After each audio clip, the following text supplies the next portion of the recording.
Hi everyone, thank you for joining in. I am Gauri Das and I'm here to talk about a very important skill which is emotional intelligence for you on platform of HR1. So I'm looking forward to have a great interaction with you during this masterclass.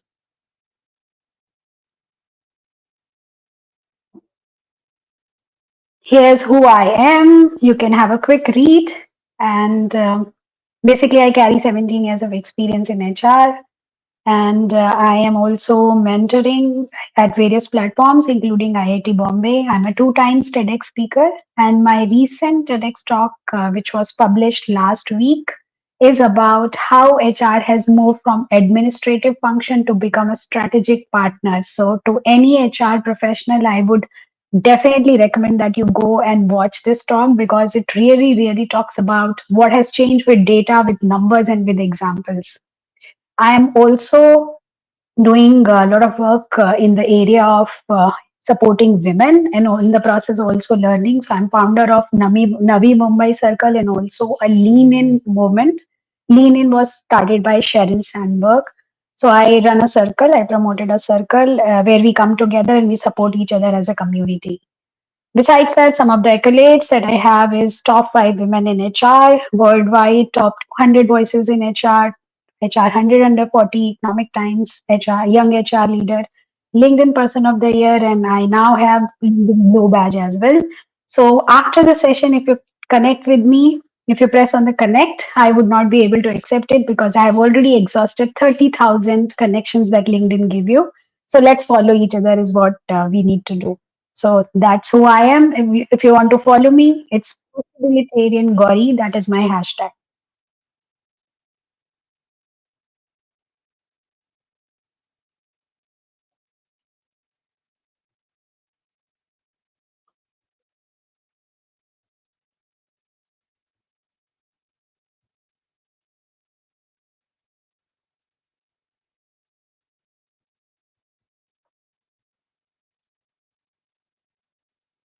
So if you have started joining, say hi in the comments so that we start creating it an interactive session. Say hi in the comments if you are there and where are you joining from. I would love to hear that.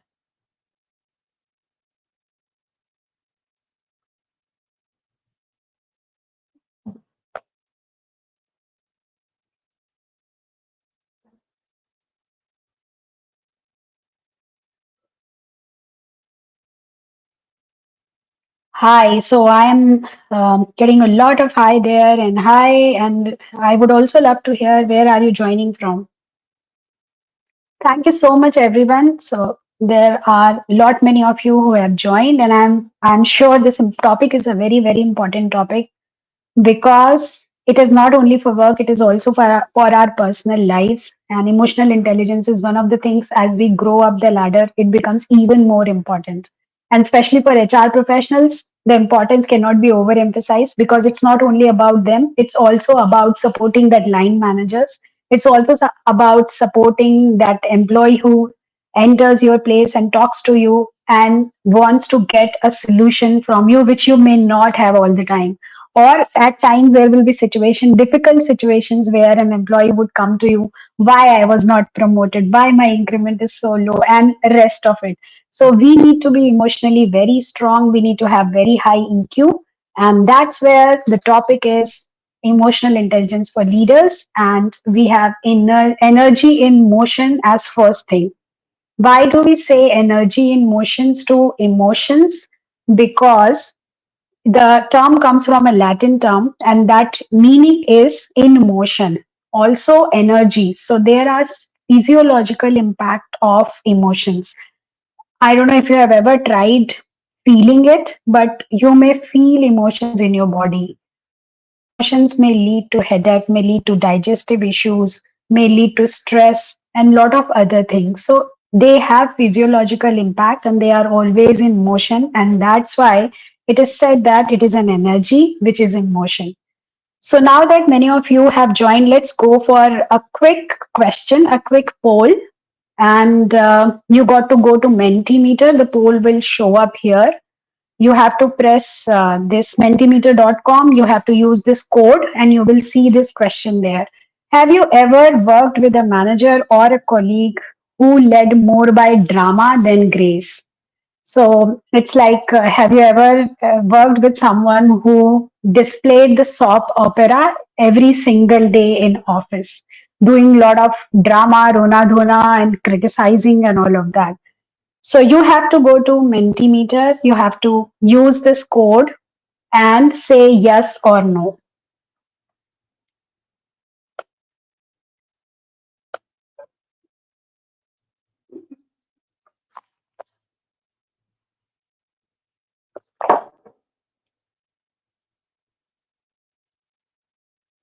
Have you ever met with someone like that?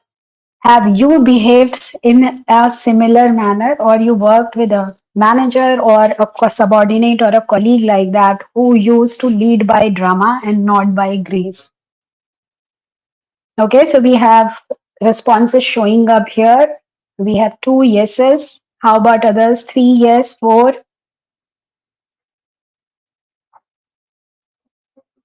Menti code is 57724101. It's displayed on the screen 57724101.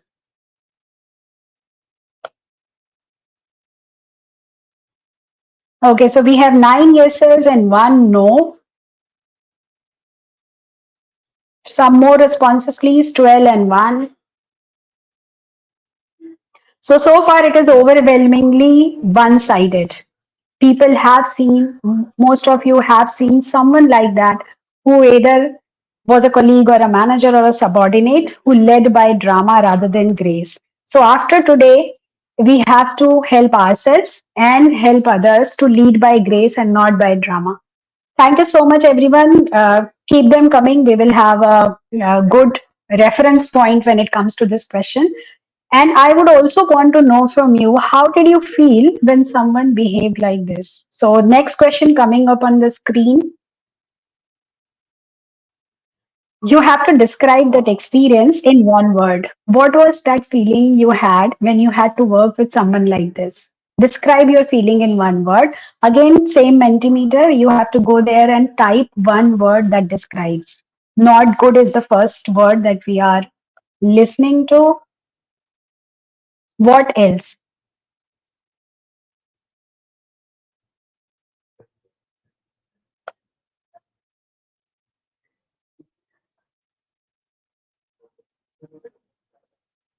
Overwhelming, okay. Overwhelmingly positive or negative? I'm sure it was negative. Traumatic, difficult to handle. Quitting, so the extreme can be quitting also. Hurtful, demotivating.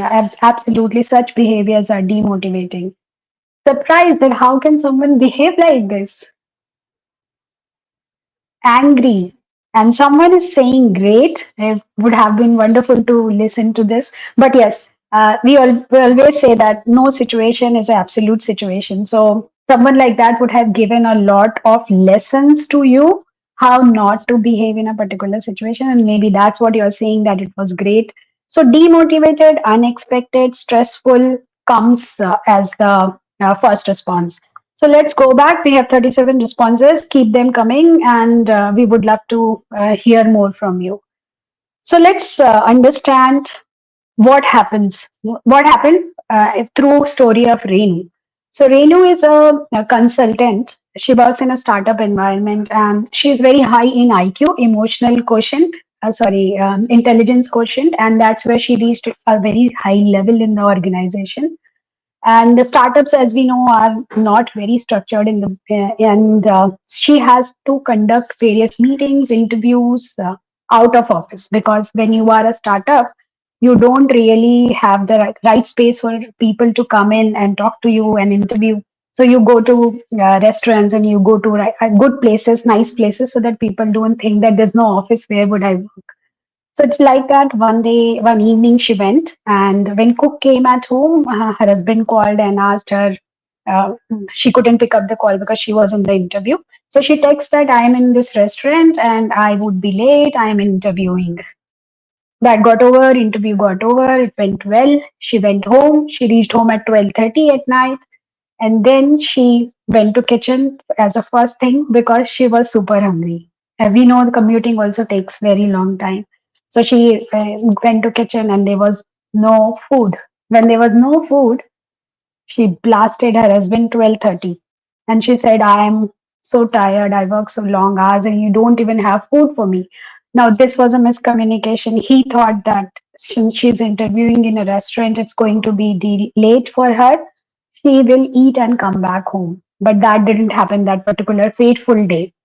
So she blasted. Kids were sleeping in the next room and they also got up and they also started crying. She started crying and the whole environment became very, very negative. She slept for a few hours, ate whatever was there and slept for a few hours. Reached office, her eyes swelled. She had cried, she had not slept well. So her eyes were swelled and the first person who met her was blasted again. And that day, people knew that if you have to go to meet her, you need to check whether she is in the right mood or not.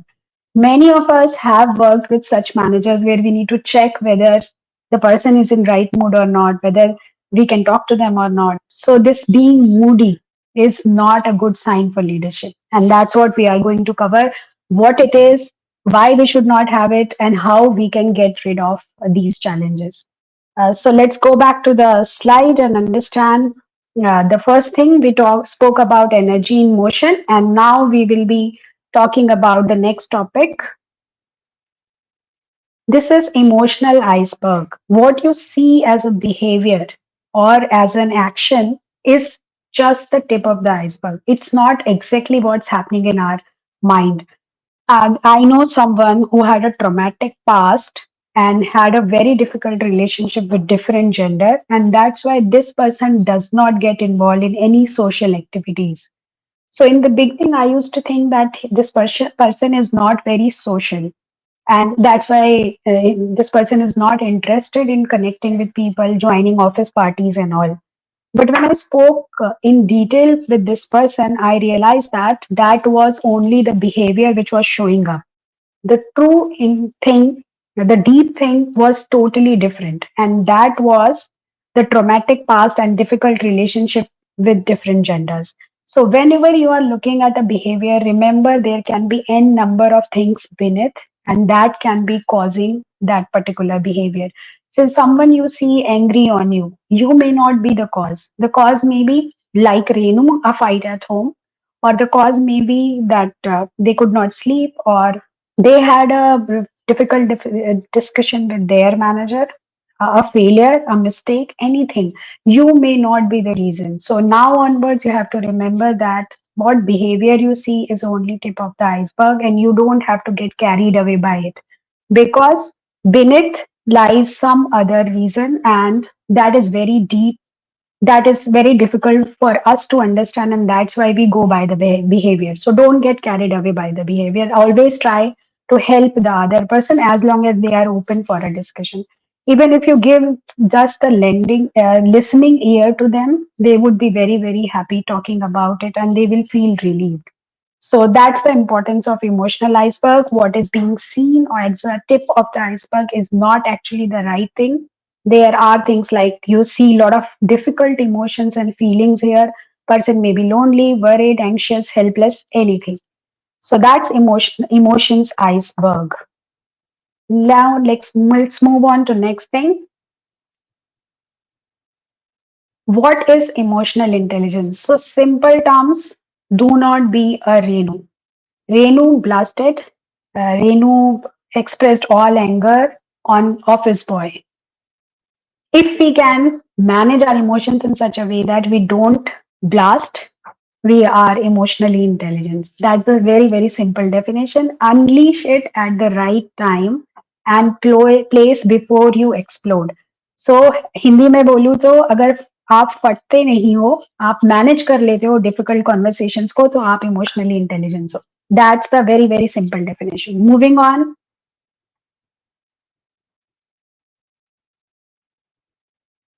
on to how EQ and IQ are used at corporates.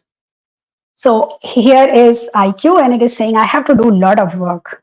And EQ is taking rest and saying hardly any work for me because we work mostly on IQ.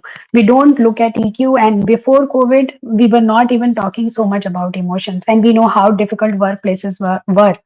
There was a time when people used to face papers on your face, banging the table. It is still happening in many organizations, but lot many organizations have moved forward from it, and they have understood that at leadership level, it is not only about the functional knowledge, the result orientation, but it is also about how you connect with people. And why it has happened more? Because there is governance and there is social media as well, there is brand image as well. So EQ is increasingly becoming important. Maybe it would not be able to just take rest now. It will also have to work equally as IQ. But today the situation is that IQ is more and EQ is less, and that's what we have to change. Moving on. So why do we need emotional intelligence? So many reasons. I will start with the first reason. These are all emotions, they look differently, right? There are so many emotions and we will talk about it. But why do we need emotional intelligence is lot many things. It's depend your success is dependent on it. Say for example, Renu, if Renu has to take a step up from where she is currently a senior leader, say she has to take the highest role in the organization, it may become difficult because these days it is very, very important that you connect well with people. You have that relationship with people because we know in the organization how things move. Do they move on policies or they move more on personal relationship? Put it in the chat box. Do things move in organization more on policies or personal relationship? If you say policies, say PO, and if you say personal relationship, say PR. So here's a question for you. PO, if you think policies are responsible for getting things done, and PR, if you think personal relationship gets you better results in an organization.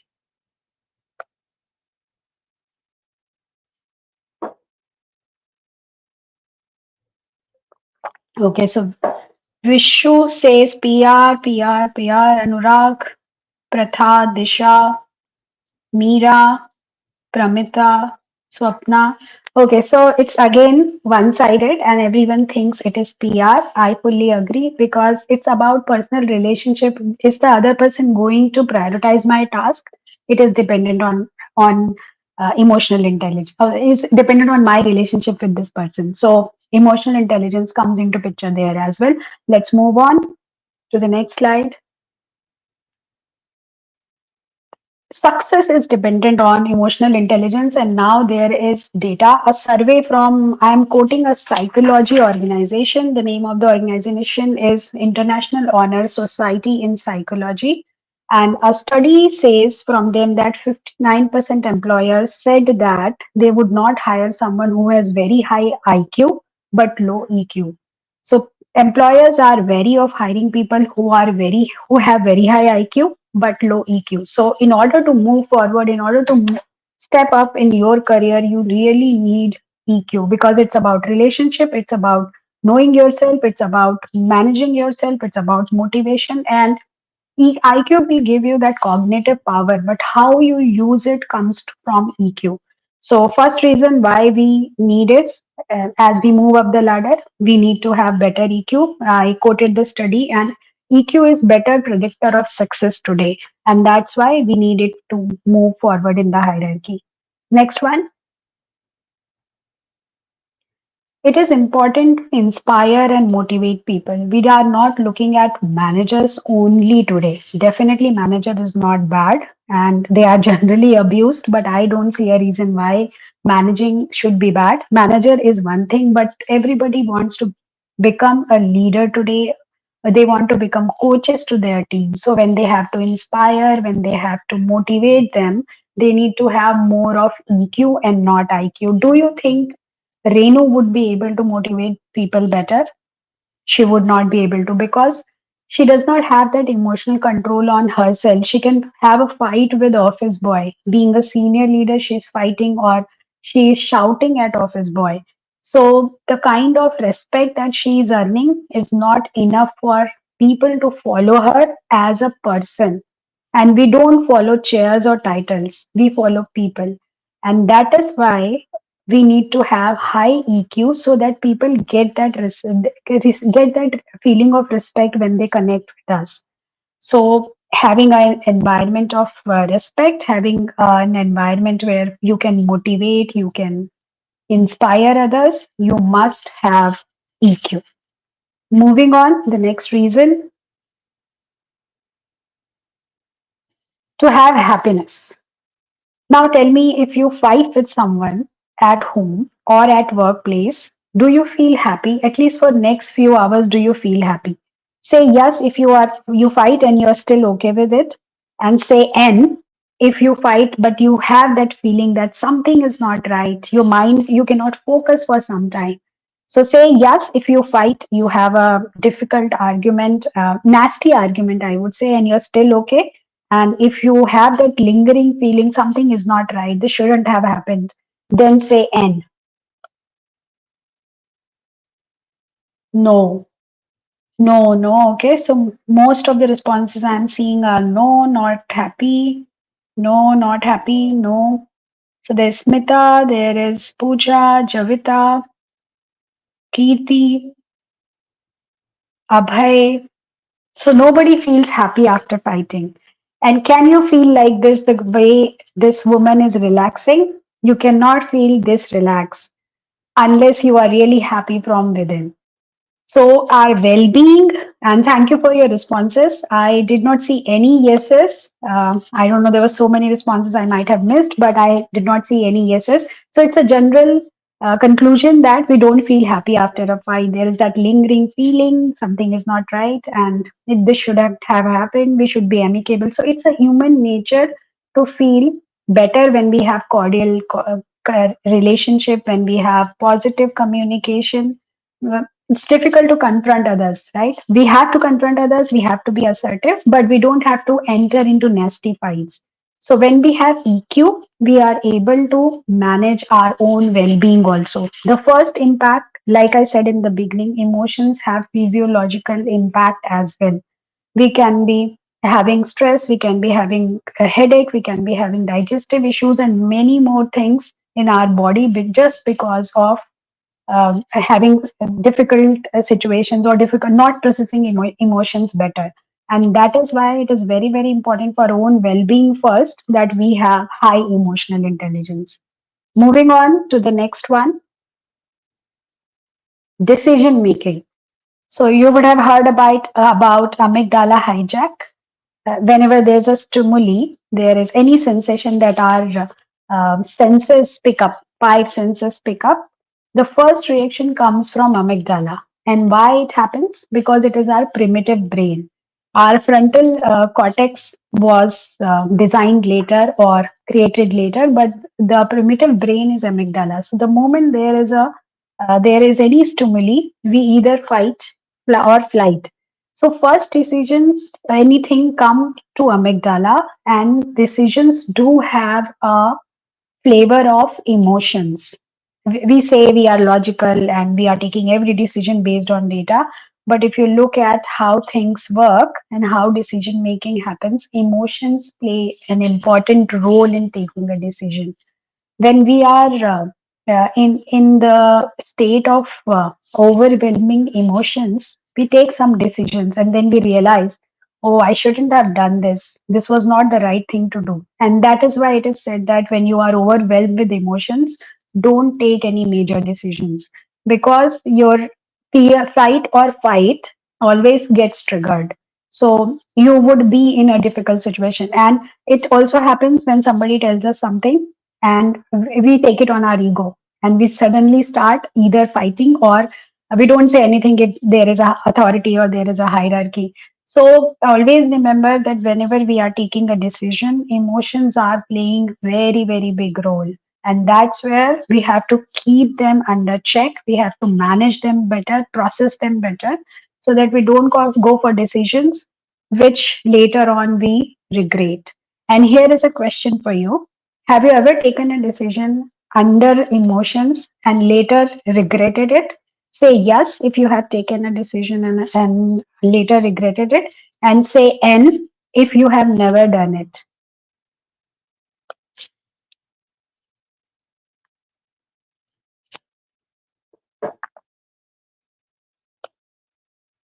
So the question is, if you have taken a decision under influence of emotion, you say yes, and if you have never done it, say no. So it's mostly yes, I am getting so far. Swapna, Priyanka, Pritosh, Hadi, Jovita, Damini, Jyoti. Jyoti says no. That's a different response. Pratap says yes. Yeah, so most of it is yes, some are no's, but the large portion of it is showing as yes. So it does happen. Very small example.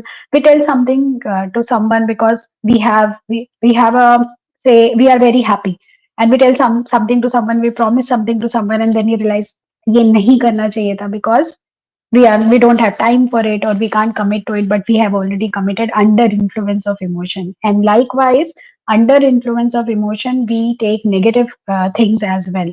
So we had a fight with our manager, we go to our subordinate and we tell them something which wasn't even their fault. Happens. Yes, because it's a flight fight response and amygdala is playing a very very important role. Moving on. Skills. All of us know emotional intelligence is one of the top 10 skills today, and its importance is only increasing because we have started realizing that businesses are more about people.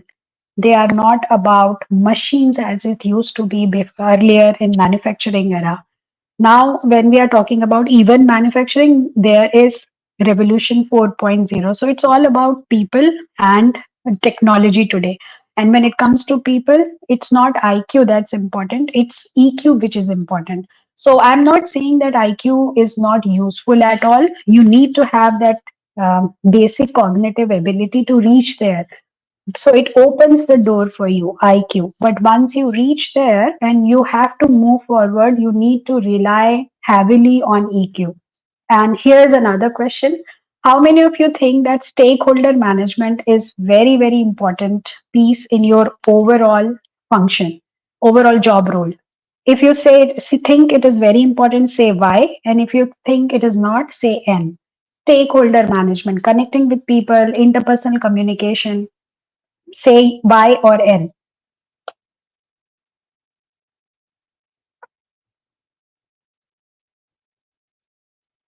So the question is, if stakeholder management is a large part of your role, connecting with people as HRBP, as even in HR operations, you have to connect with people and talk about compensation, recruitment. I think every facet of HR is a lot about stakeholder management, and we have the similar responses here. Everyone's saying yes. Sakina says, Anurag says, Chandra says, Swapna, Jyoti, Ria. So everyone thinks that stakeholder management is very important, and that's why this particular skill is critical, and it is being evaluated as we go for interviews.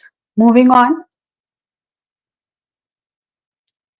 So these were the reasons why we need to really go for emotional intelligence. We have to grow in our career. We have to connect with people. We have to take decisions, and amygdala is playing that role. We need to look at our own well being and we need to inspire, influence, and motivate others. Now, talking about what is emotional intelligence made up of, and it is very, very simple. And then we will talk about how do we go about acquiring this skill. So there are five components that we will talk about. This is as per the original definition. Now, two components like social skills and empathy have been interrelated and interconnected, but we will talk about all five. Moving on. So first is self-awareness. Self-awareness is, moving on to the next slide. The first one is self-awareness. Self awareness is knowing yourself well. And here is a question on Mentimeter again. You can go back to Mentimeter and respond to this question. Do you know yourself well? The question is, do you know yourself well? Can we have the question from Mentimeter on the screen?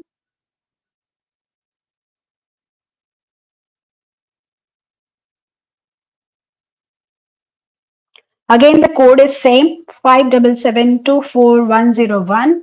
Go to mentimeter.com and you will see this question on your screen. Okay, so we got three yes, one no. Go on 6, 7, 8, 9, 10, 11, 12. Okay, there are 14 is to 3 now. Do you know yourself well is the question. 15 is to 4. Someone in the chat says 100% and someone says yes, and we have gone beyond 20. Yeah, so let's go back to our screen of self-awareness. And just like we are doing this poll here, Harvard University also did a poll and they got similar response. 90-95% people said they are self-aware. But when they evaluated or dig it down further, they realized that it's only 5 to 10% people who are actually self aware. Now, where is this gap? Have you seen someone who has no idea how the other person is feeling as they are talking to or telling something to the other person? Do you know someone who has no idea? They can't even read the room. They have you met such person? I'm sure all of us have seen one such person or many such people who have no idea about themselves, how they show up, what kind of behavior, emotions they bring to the table. And that is where, as per the study, it was known that we all think that we are self aware, but we are actually not. And I'll bring my own example as well. Many years ago, I started this exercise of understanding self. And one of the most important parameter is feedback from people because there is that black hole which we don't know about ourselves. Even the Johari window talks about it. So I reached out to 28 people, including my family, my colleagues, my seniors, my juniors, my team members, everybody from various functions, my friends, and the feedback that I got was kind of slap on my face. I had no idea that I would be I'll get a score of 3 from 1 to 10, 1 being lowest, 10 being highest, but the survey showed me that. So try this exercise if you have not done it so far, and you will be surprised how it shows up that who you are from others' perspective. We have an image of ourselves, but that image is not always right. It can be deceptive. So go for feedback. And you may get to know that you got similar response like mine because even the Harvard study says that 95% people said they know themselves, but it was only 5 to 10% who really knew themselves. And so that is one method of improving self awareness. Another method can be psychometric tools. You can go for various tools to understand who you are. There is a brain map as well. Brain map takes your finger scanner and you get to know how your brain is wired. I have done that exercise and it is very, very interesting. There's Hogan. So, second is psychometric tools. Third is reflection. Every single day you should reflect and you should see what kind of emotion showed up. How did I behave in a particular situation? But when you reflect, remember, you don't have to go for why because why leads to drama. Why did it happen to me? Why did I do this? I'm so bad. And then you will go in the trap of self rejection. So when you reflect, remember you have to go for what next. Okay, this is how I showed up today. I shouldn't have behaved in this manner. And what would I do next time I'm in a situation? So there are sometimes heated situations at the workplace, and you do not fare well the way you thought you would do. You are not able to do that. What would you do in that situation next time? That would be reflection. So self awareness. First thing, we don't know ourselves enough. When I took that survey, I realized that. What are the methods? Feedback is one of the most important things. Self-reflection and psychometric tool. These three have been very good parameters or tools for me to get to know myself. Second is controlling your self-regulation. Moving on to next slide. Self-regulation. So when you know yourself, you know that you behave in this particular manner. These are your triggers. This is how you show up. So when you know all this, you can regulate yourself well. Anything, any change that has to start from self is my strong belief. Because if we don't change, nothing can change. And that's why it is said that hum sudhre sudhre jag sara. So if we know ourselves well, we will be able to regulate ourselves. So knowing is first thing and regulating is second. Is not easy. We have to practice a lot. But let's understand how it is made up of. Moving on. Moving on to next slide. This one is about connecting with others.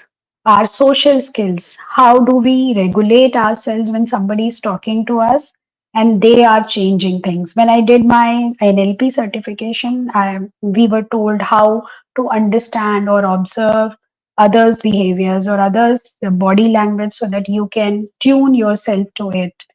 Mirroring is one of the thing that we do. Even in interviews, it is done. So how do you connect with others? Knowing them. How do you know them? Sometimes you will see people talking and they are so engrossed in talking that even if the other person is clearly showing sign of boredom, this person would not stop because understanding others becomes difficult for them. So the third thing is understanding others. Moving on to next slide. Empathy. And this word we have seen being used so much after COVID. I would say become abused, used more than used, it is abused now. But empathy is understanding something from somebody else's perspective. Very, very difficult skill, but once you have it, and it's not that it's inborn, you will see that as you start working on it, you will start gaining this skill, you will start getting better on it, and it will give a lot of reflections. Now, when you start having empathy about others, you would be thinking that you have one gratitude comes. That was my first reflection when I started working on these. You feel that you're so better that this thing is not happening to you. You have so much. So, one, the feeling of gratitude comes, and when you have gratitude, you are always on ground. You are very, very grounded, and that gives you even more understanding about others. That gives you even more power to support others. That power comes from within. So empathy is another thing which is one of the main components of emotional intelligence. And finally, moving on to last one, self motivation. We know there are two kind of motivations. One is extrinsic and another one is intrinsic. Extrinsic motivation is you do this, you get a carrot, or you don't do this, you get get a stick. So when we are driven by external events, we will get money, we will get say fame, or we will get some incentive bonuses. It is more about external motivation, but emotionally intelligent people will have internal motivation. Internal motivation will come from a purpose, so they are strongly driven by a purpose. One or two event here or there would not change their motivation. Think about a leader you work with, and this leader is extrinsically motivated, and 1 year your company does not make profit. The leader will have no desire to leave because the bonus, the increment did not come to him or her. But think of an intrinsic motivated leader, and you will know even if company does not do well in 1 year or he or she does not get the bonus or increment, they are still leading with same vigor. So that is intrinsic motivation. These are the five components of emotional intelligence. Moving on. Now these are kind of emotions, and there are n number of emotions. You can go to n number of studies and you will be told that there are 34 emotions. There are subcategories. Some studies will say 29 type of emotions and subcategories. Here we see every emotion is different, but what we do, we know only six or seven kind of emotions. Basically, there are the base emotions are only six. They are like happiness, sadness, anger, surprise, disgust. So basic emotions are same, and these are called as universal emotions, because even if you don't know other person's language, you would be able to understand that emotion. So I used to do one exercise with my daughter, because they used to do that in their school. She had to speak one sentence in various emotions. Say she had to say that, "Mama, you are so nice." So she would say that in the tone of happiness, "Mama, you are so nice. Mama, you are so nice."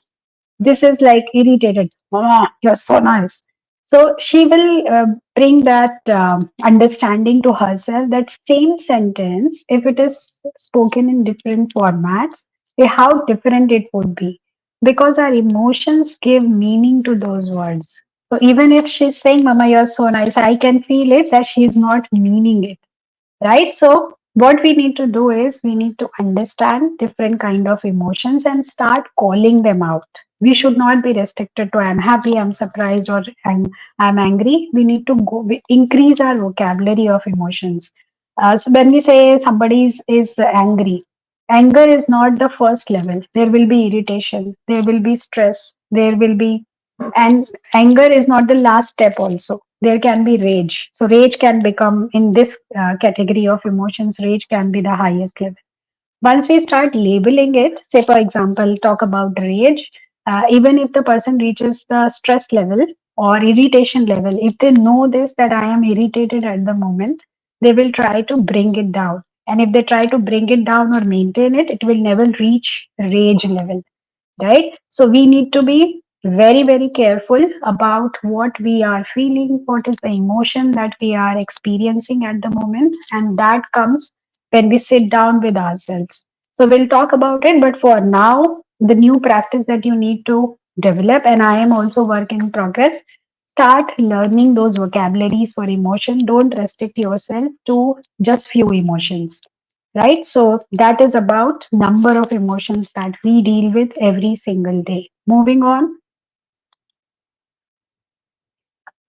these, like I said, emotions are having physiological impact as well. Here we have shown certain emotions and their impact. There's a question coming up on Mentimeter screen again. You have to go there and tell us which emotion you think is the which emotion you think is the strongest. Can we go back to the screen for viewers to have a look and then come to this?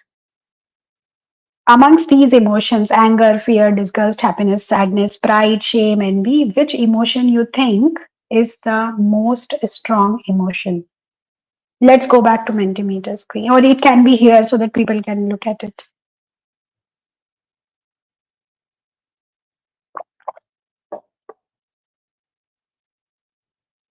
So amongst these, which one you think is strongest? Is it anger? Is it anxiety? Is it depression? Is it happiness or envy? The scale is here.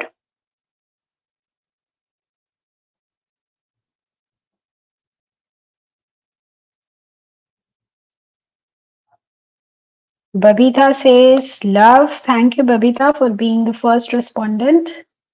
And we will also see on the Mentimeter. Mentimeter code, please. Happiness, rage, love, smile, anxiety. Okay, so there's happiness, which is topping the chart. Happiness, yes. Happiness in the chat box as well. We see happiness a lot. Again, happiness, okay, in the chat box as well, and in the responses on Mentimeter, everywhere we are seeing happiness. There's someone who's saying fear in the chat box, and Balaji says everything. That's an interesting response.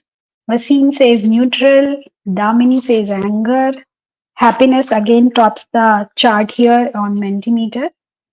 Okay, so let's have a few responses more. Love and smile. Happiness. Okay. Thank you so much for your responses, quick responses. And let's go back to the screen.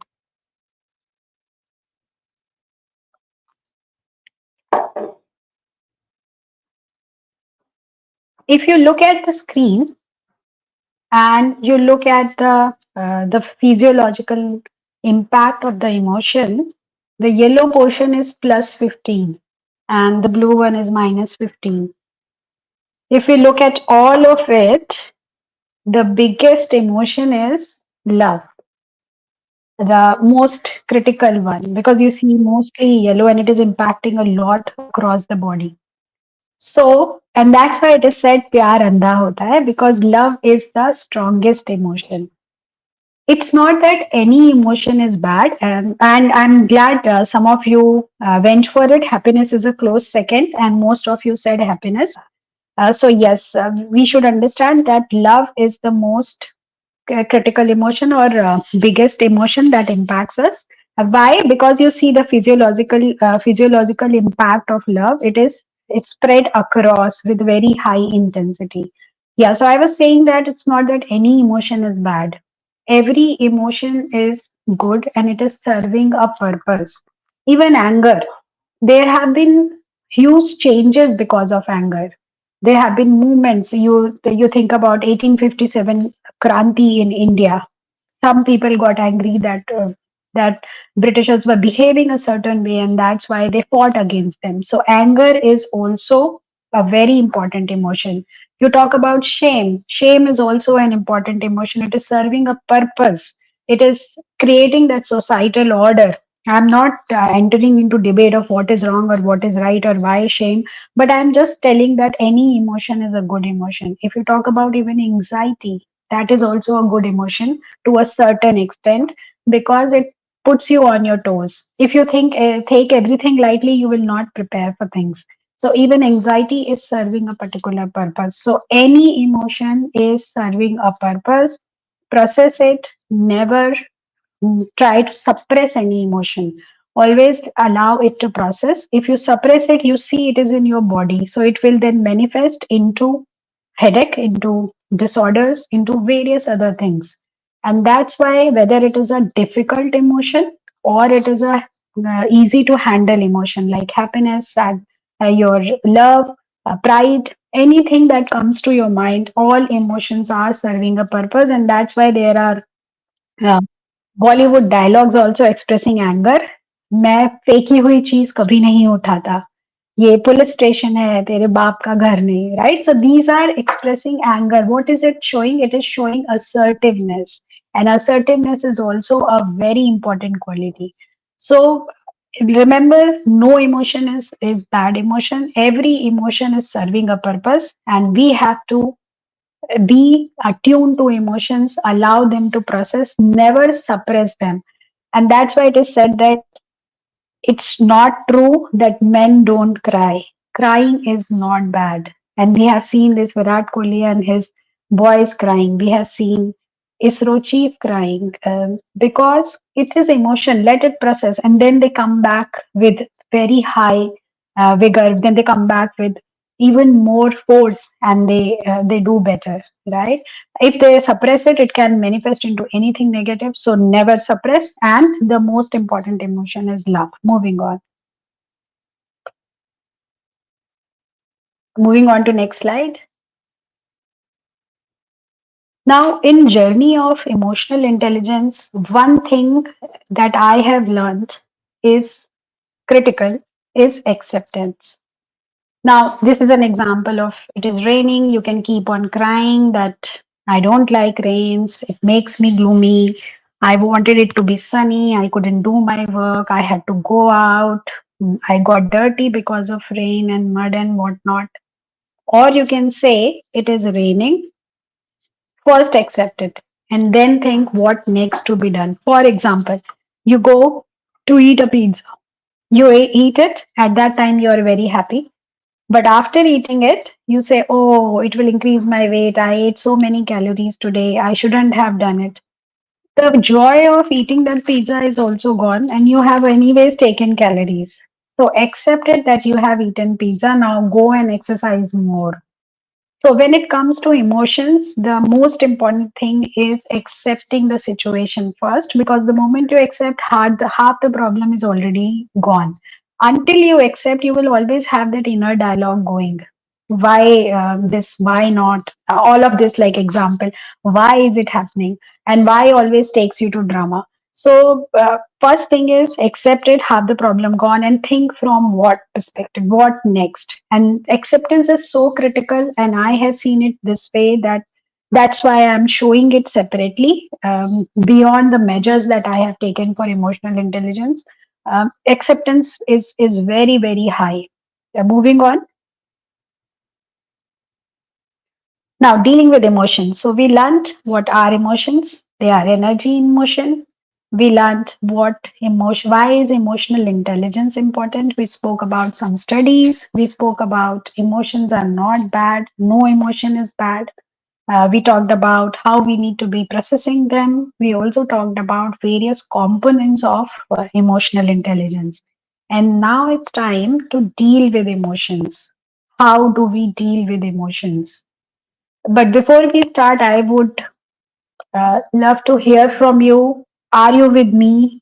Are you getting it? Say why in the chat box if you are with me. We will be having some time for question answers also, but so far so good. Say why in the chat box. Yeah, Sujit, you rightly said acceptance is most important. And that's why I have kept it separately, even beyond the measures of dealing with emotions. So, my question is if you are with me, say why in the chat box. Yeah, so Disha and Dishi together. Manami, Damini, Ravita, Pooja, Rupa, Hiral. Thank you so much. Yeah, keep them coming. Mahima, Amrita, and so many more which I could not call out. Sujit, Jovita. Yeah, thank you so much. I'm glad that you are with me and the session is making sense to you. So now let's deal with the most important part, and that is how do we deal with emotions. Moving on to the next slide.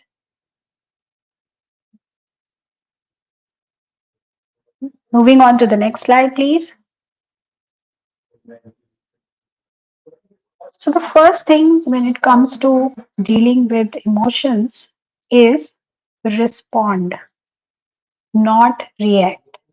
If you react, you will be later on creating a situation where you need to regret. So I learned this from one of my colleagues, and he was in a customer service role. So you know how customer service things happen. There will be challenges with business, internal customers, and there will be problems with external customers. And he used to manage premium clients. So premium clients will always think that we are premium clients, we are paying more, so we have all the rights to call up anytime, say anything. But what I always saw that he never had a challenge in any situations. And I asked him, what is the secret that you have? And he told me, I never reply to any email, which is a nasty email or a difficult email, before an hour and before replying to something else or doing some other work. So what he is doing is responding, giving some time to it, and then having his thoughts. Another colleague of mine used to keep the email ready, but he would never send it until it is an hour or two or so. My formula is as long as possible, do not reply same day. So I don't even type the email, type the response, because if you type it tomorrow, you may immediately send it because of some urgency or some thought process. So I don't even type it. If there is a difficult email, somebody is alleging me for something, I would wait for many hours at least. I will sleep over it, and then next morning I will reply to it. I have done it in past that I immediately reply and only to regret that I shouldn't have spoiled the relationship like this, or I shouldn't have said this to this person. Sometimes even it happened that I realized this person didn't even say what I responded. They said something else, but in the moment of heat, I responded with something which my mind understood, and my mind was overwhelmed with emotion. So always take a pause and respond.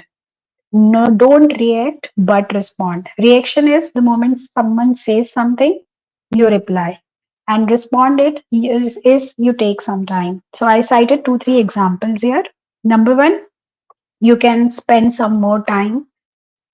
You can keep the mail ready, but don't shoot it. You can revisit it and you will realize that what you were writing in heat of the moment was not right. And here I would like to understand from you, has it happened with you? Say why if you wrote an email only to regret later that it was emotionally charged, or the person was not even saying something for which you were responding, or it couldn't be so harsh, something like this. Yeah, so you have to say why in the chat box if you met with any such situation. And if you think that whatever I wrote in the heat of moment was right, then you say N in the chat box. So Priyatosh says yes, but it better for respond, not reacting it. Yes, I fully agree with you. Damini says why. There's LinkedIn user says why. Neeraj says why. Pooja, yes. Devi, Hima, keep them coming. Let's understand what is this set of people saying.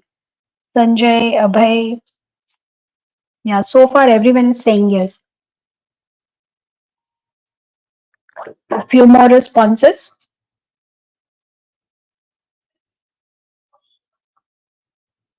Okay, so all yes. Jyoti, yes. Chandra, yes. Jyoti, yes. So there are combinations, similar name which are coming together. Jyoti and Jyoti. Swapna, yes. Sanjay, yes. Meera, yes. Thank you so much. Yes. So that's what we have to say. Give it some time. You can follow any of these methods. Don't even type like I do as long as possible. Sleep over it or give it some time. Or you can use other method. You can type it, go do some other work, come back, and don't take it on your ego. It has nothing to do with you. It should be the mantra. Not very easy to practice. Even I am not doing it 100% times. We are always a learning. Life is always a learning journey, but as long as it's possible, keep your ego in check. Don't think it is personal and give it some time. Respond, don't react. Moving on to next one, meditation. No two thoughts about it. And earlier you enter this, I would say, paradise, better it is for you. I started it around 5, 6 years ago, and for first 6 months, I could only see my to-do list. Or I used to think somebody is ringing the doorbell, or I used to think that what would happen in future. So the anxiety for future. These were the thoughts which used to come to my mind when I started practicing meditation. I'm glad and I am blessed that I had a coach who worked with me for 6 months. He was so patient with me for 6 months. But now I would say it is the best thing that has happened to me. So here's a question for you. I say why in the chat box if you are into meditation, and if you are not into meditation, say N in the chat box. Why for being into meditation and for not having this practice.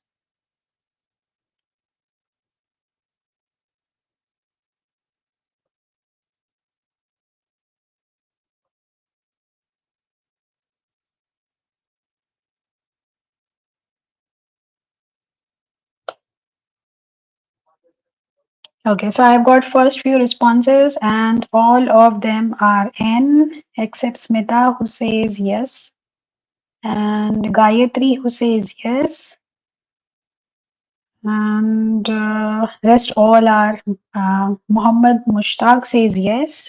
Otherwise, it's all Jyoti says yes. Otherwise, it's all N. I would encourage those people who have said yes to share their experiences in chat box for others to really, really get a recommendation, because one person I saying may not be sufficient for people to go for it. But if you have to manage your emotions, your well-being, I would say meditation, no second thought about it. So I would encourage everyone to try meditation.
Yeah, there was some network issue. Thank you so much for bearing with us.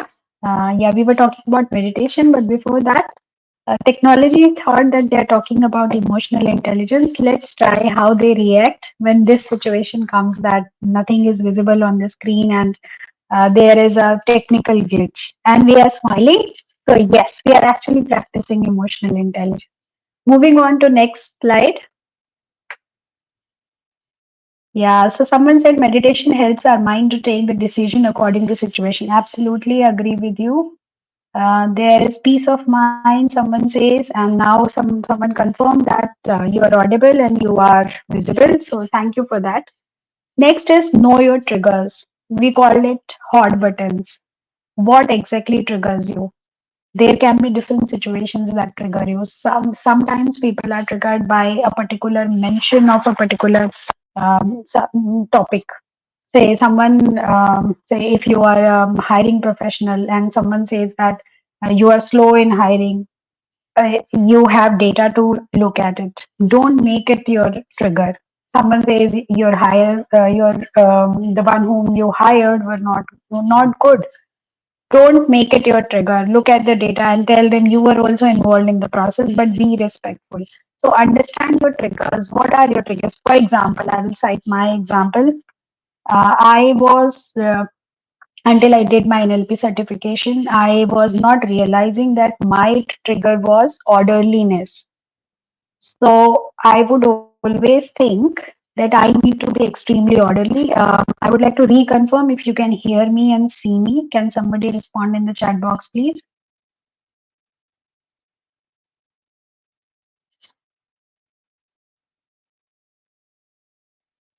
Can you respond in the chat box?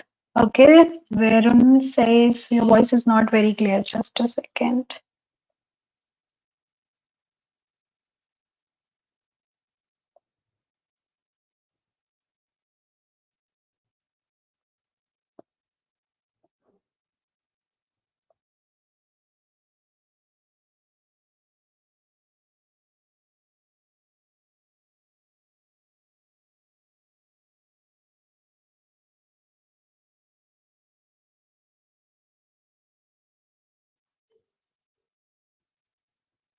Okay, can you reconfirm if it is clear now?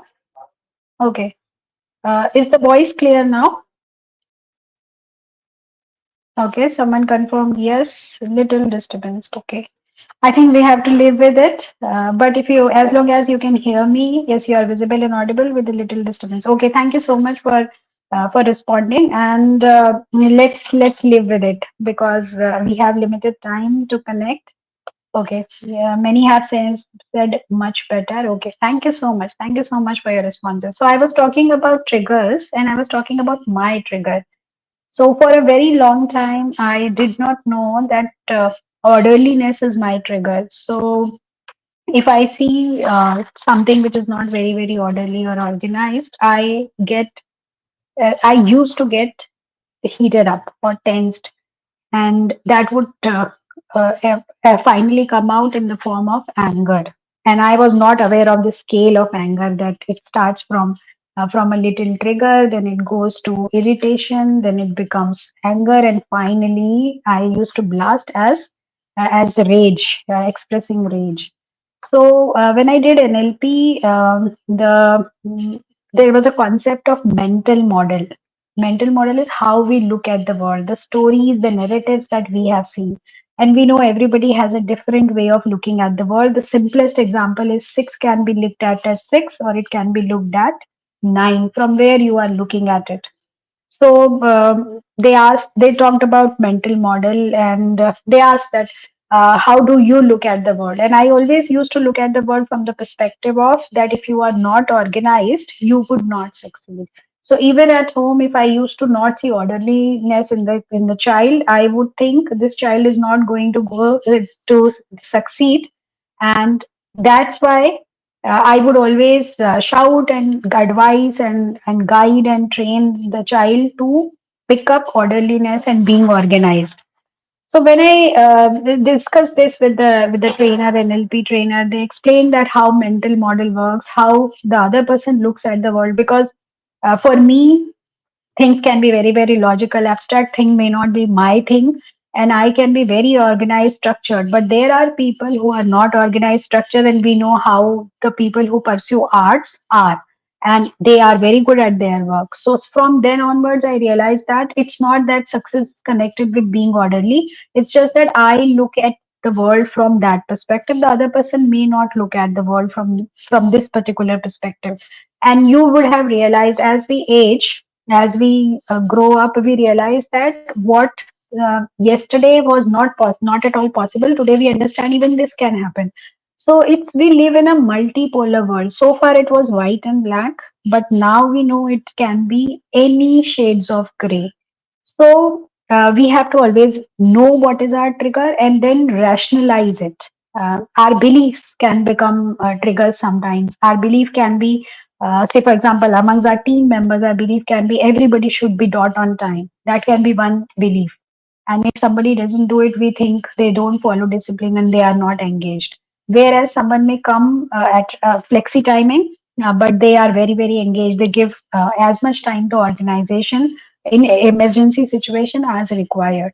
So let's look at that beliefs, look at that trigger, and understand, is it even rational? So till yesterday, this belief may be rational that discipline should be followed and there were time machines in the offices. But today, is it really, really necessary to go for a strict timing, or we can go for flexi hours? And what brings more productivity? We need to look at depending on our environment. There is no blanket statement that flexibility only brings productivity, or discipline brings having a fixed set of time brings productivity. Every work is different, every organization different, and every team is different. So let's evaluate what is the trigger, what are our beliefs, are these beliefs even valid in today's time? And that will help us understand our trigger and avoid them. Like I said, this confrontation at home that you're not keeping things clean stopped after I started realizing there are different mental models. Okay, moving on, next slide.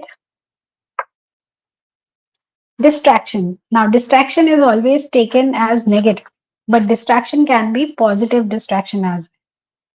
Now, what is positive distraction?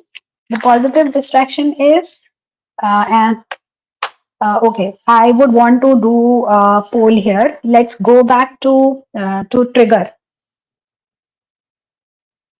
And let's go back to trigger and bring Mentimeter again. What is your biggest trigger? I would want you to think for a minute and tell me what is your biggest trigger.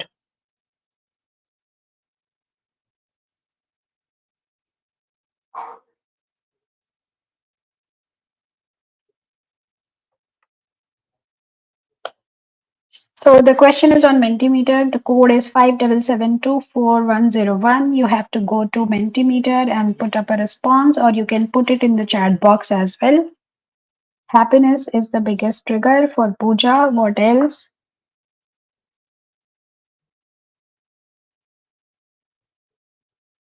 Criticism is biggest trigger.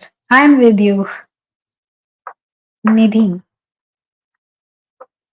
Disrespect. So if you look at these, inefficiency, these are actually coming from our values. Someone who says disrespect is actually having very high weightage for value of respect, respect for self and others. Someone who says incompetence is the trigger, puts a very high premium on efficiency. And likewise, not organized, I cited my own example. Uh, so fear of losing can be a very, very big trigger. Many a times, fear is our trigger because of amygdala, the amygdala hijack, fight and flight that we discussed. When things don't go my way, can be my trigger. So I'm glad that so many of you are aware of your triggers. Now, as we discussed, go deep into it, have a deep dive and understand, is it the right belief? Say, for example, disrespect. um, every state, I have lived in 7 states in India, and I've seen how language change. If you, I have a connection with UP, and when you go to Lucknow, it is all about pehle aap. But when you come to Maharashtra, everybody talks in terms of tu. So when I came to Maharashtra for the first time, I used to think how disrespectful these people are. They speak with this language. But later on, I realized it's not disrespectful. It's their mental model. This is how they operate. So now if I have to go to Lucknow and speak in terms of pehle aap, it is going to be difficult for me. But that's Lucknow's mental model. So whatever is your trigger, and I'm glad many of you are aware about the trigger, check it out. Is it really a belief which is serving you? Is it because values also should continuously change? It's not that values are static. If values keep changing in our life, and likewise, we need to reevaluate our belief and change them. Thank you so much once again. And let's move to the slide. We were talking about distraction. So distraction we have all seen. Here we are talking about positive distraction. So if you have a trigger, you know this is your trigger. Try a positive distraction. What can positive distraction be?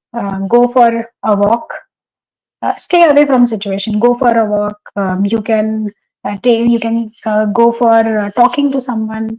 It should be a very low effort task. If it is a high effort task, uphill task, you will not do it, and you will again go back into your chain of thoughts. What we want to do is break the chain of thoughts and go into something else. Use art. There is mandala art. There are so many other activities today which you can do. You can watch a movie, you can go Netflix, you can go LinkedIn, you can go Instagram. Do something which keeps you away from the situation for some time, because we want to create that space before reacting. Next one.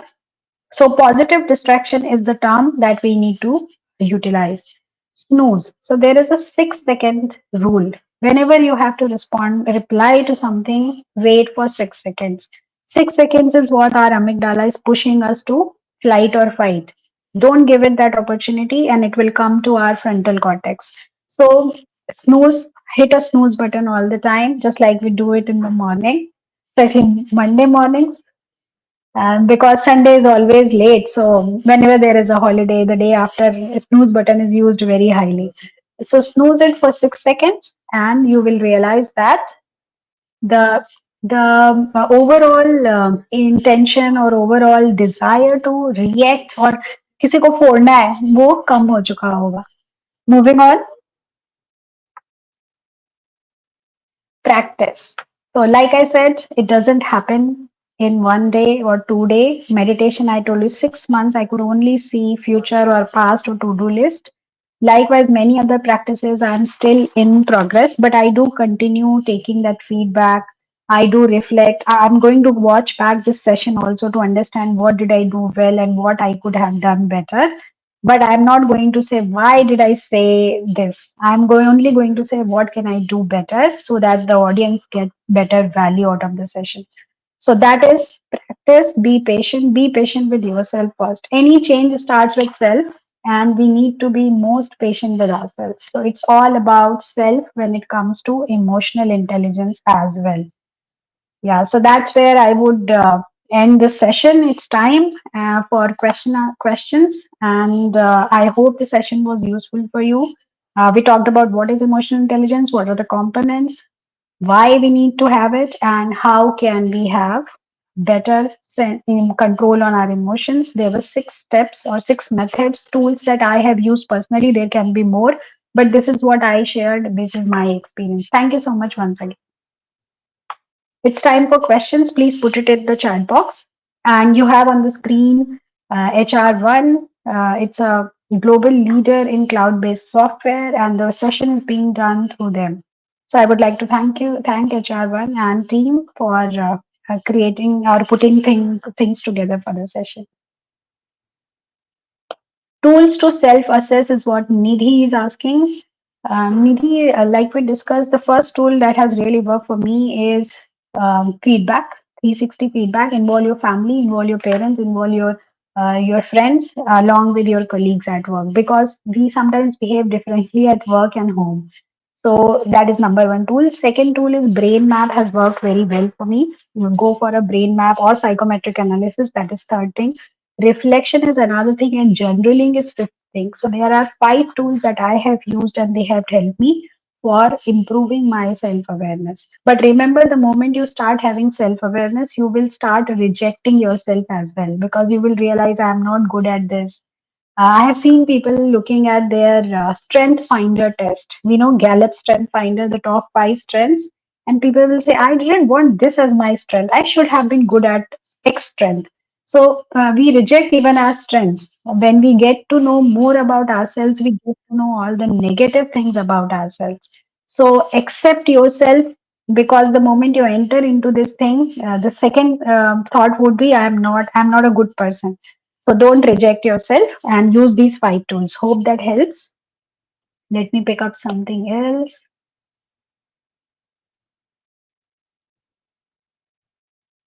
Okay, so very useful and insightful session. Thank you for the wonderful session. Very insightful. Thank you, Gauri. What kind of question we can ask for feedback? So questions will be related to what do you want to know. Say, for example, I put up certain skills and I gave a scale of 1 to 10.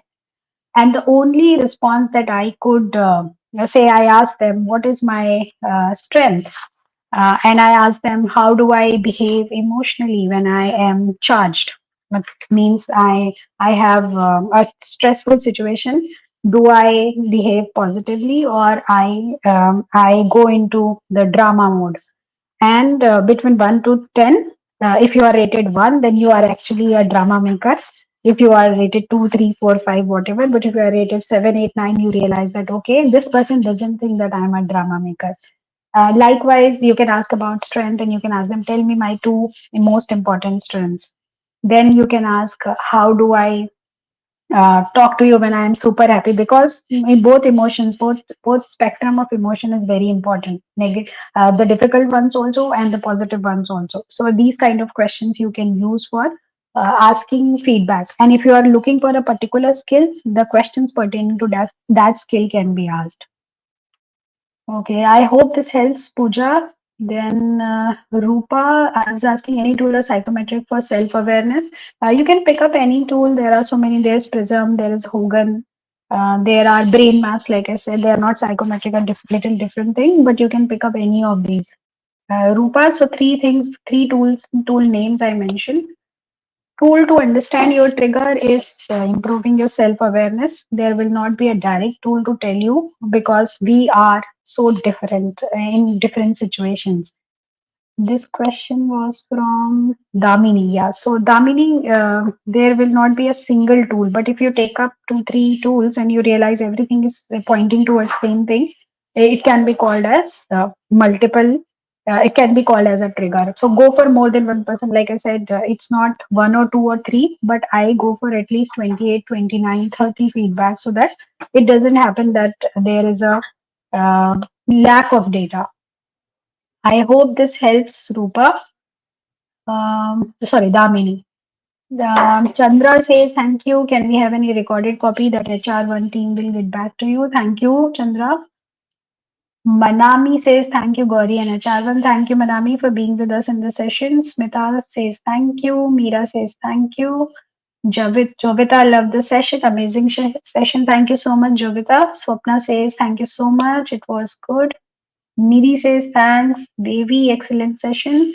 Disha, keeping yourself motivated and emotionally balanced every day is challenging. How do you handle that and be consistent in that? Thank you, Disha, for asking this. Yes, it is very, very challenging and it's a fine balancing art. And I would never say that I have achieved it. Like I said, I am a work in progress, and all of us will always be. Life is all about being in work in progress. So it does happen that I pick up, okay, I have to work on this skill, or I have to stop being triggered by my hot buttons. But sometimes I'm not able to do it. I allow myself to fail. I allow myself to not show up at that point of time in the way I had decided to. But next time it lingers in my mind. And awareness is the key. So you were not able to do it once, twice, thrice, 4 times, but fifth time you would be, the intensity would reduce by 70, 60%. Next time it will be even lesser, but there will still be situations where you would not be able to manage it. Don't, like I said, don't tax yourself, forgive yourself and accept yourself and move forward. I'm sure as the awareness increases, it will start working better. I hope this helps, Disha.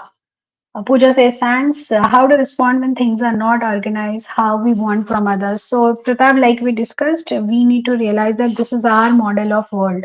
This is how we look at the world. The other person may not look at the world that way.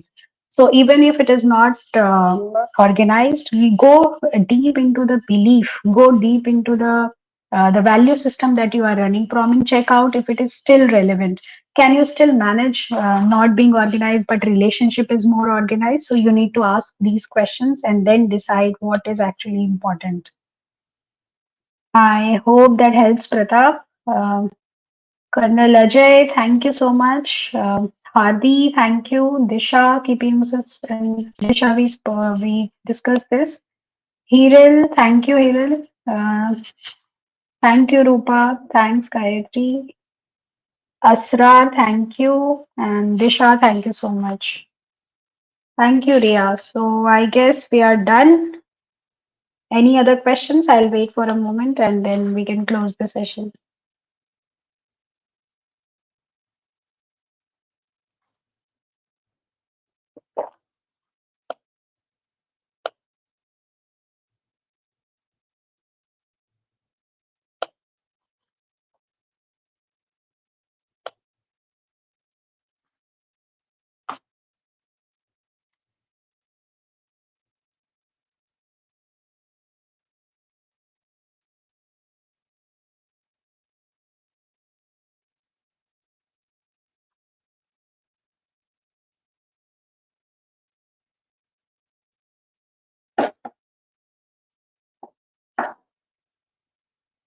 Thank you so much, everyone. And thank you so much once again, HR1, for putting this session together. I hope the session was helpful. And like I said, if you want to connect with me, I'm already above 30, I'm at 30,000. So please follow me and we can follow each other. Thank you so much. Have a great evening ahead.